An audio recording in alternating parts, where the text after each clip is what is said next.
Ćao dragi moji, dobrodošli na današnje druženje. Hvala vam što me pratite i što mi uvek uputite lepe reči. Nadam se da ste se odmorili posle praznika, a sada je možda i pravo vreme za možda neki novi posao. Ili ako ste početnik, ovo će biti isto super video za vas, jer ćemo danas preći. Ja ću vas posavjetovati u vezi jednog od kurseva koje ćete vi držati vašim studentima u Native Campu.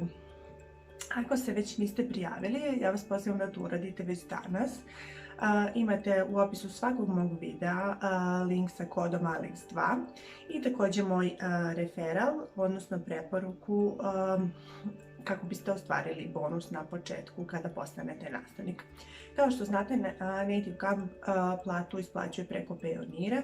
Također u opisu svakog videa možete pronaći isto moj link preko koga ćete ostvariti bonus od $25. Tako da slobodno mi pišite ako imate dodatnih pitanja u vezi sa Payoneerom. Za danas ja sam odlučila da pričamo o kursu 5 Minute Discussion.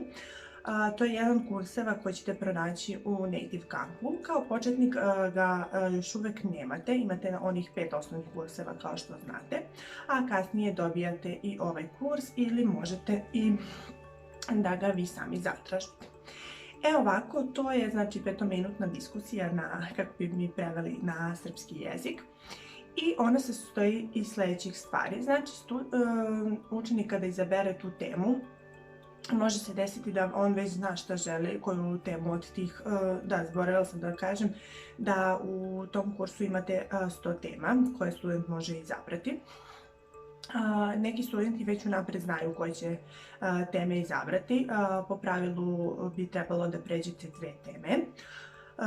Doći ćemo do toga, može i jedna, nije nikakav problem. Ali meni se dešavalo, na primjer, da studenti ne znaju koju bi temu, pa onda pitaju mene da im ja predložim.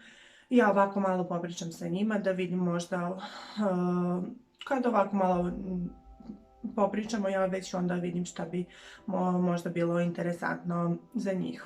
Tako da onda vidite onako neke neobavezne teme, prvo ih pitajte da vidite možda već tu saznate šta bi to bilo zanimljivo za njih. Ovako, znači od tih 100 tema, tu su na primjer teme koje se odnose na hobije, na putovanja, na godišnja doba, znači onako sve nešto uopšteno iz života što može biti zanimljivo za vežbanje engleskog jezika.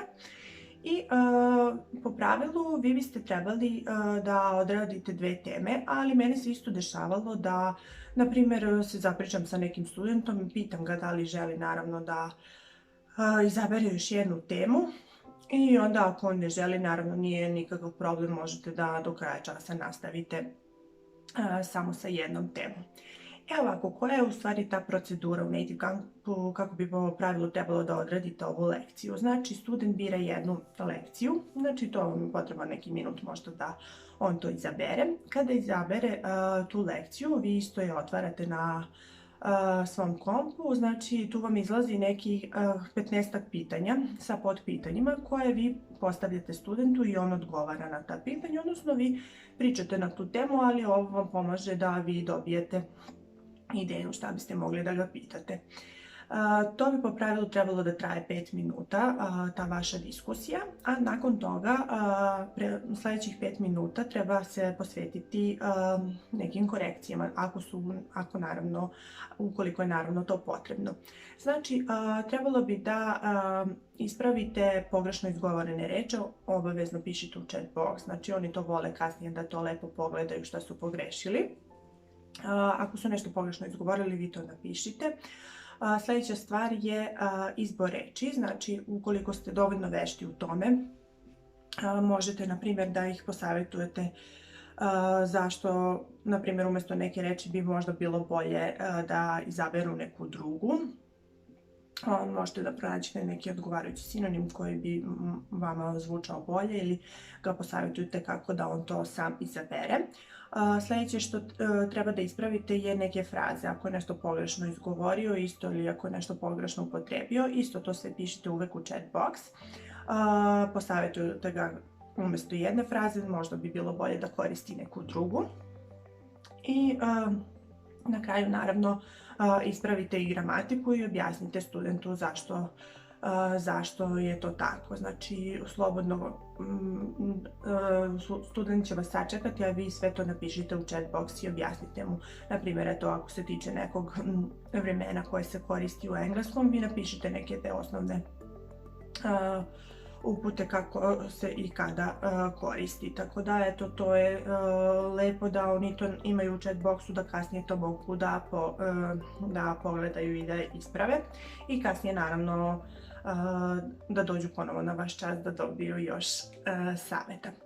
Sad, kada ste vi prešli tu jednu temu i sve to ispravili, onda student bira još jednu temu. Tema je to vreme od 26 minuta tako i podeljeno, da on izabere novu temu i da vi to sve ponovo još jednom odradite. Ali kao što sam već napomenula, meni se isto dešavalo da ovaj čas 5 minute discussion nekako pređe u free talk i onda prosto ljudi se zapričaju, ja smislim neka svoja pitanja, tako da nije nikakav problem. Mislim, stvarno imate veliku slobodu u Native Campu, znači da malo improvizujete. Znači, ako student to želi, zašto da ne morate uopšte izabrati i više tema, možete i više od dve, naravno ako stignete, ili ako vam nešto se učini da nije interesantno pa nije nikakav problem, naravno promenite temu. Isto bi vam rekla da kada ne radite, da možete da pregledate ove teme onako zbog sebe, čisto da dobijete neke ideje za free talk. Tu baš je dosta toga obrađeno, tako da 100 tema, znači sigurno će vam nešto zapasti za oko što možete da zapišete, na primjer, ili neka pitanja da izvučete iz toga, pa kasnije i za free talk da koristite. Isto tako, 5 minute discussion bi trebalo da završite sa reviewom. Tako da, znači, isto kao i za klasičnu lekciju, naravno ja uvek pitam studenta da li želi da uradi review, ako ne želi, prosto vi to preskočite i nastavite sa lekcijom ili postavite još neka dodatna pitanja, a ako student želi, naravno kao po pravilu, kao što ste već i naučili i na demo času, review je uvek isti, znači sve to odradite i na kraju ove lekcije. Ako vam je ovo zanimljivo, vi slobodno mi pišite u komentarima, lajkujte ovaj i ostale videe, a ja ću isto u budućnosti obraditi još neke od ovih kurseva koji možemo pronaći u Native Campu. Vi se slobodno prijavite za Native Camp preko moje preporuke, također i za Pionir. Vidimo se sljedeći put. Ćao!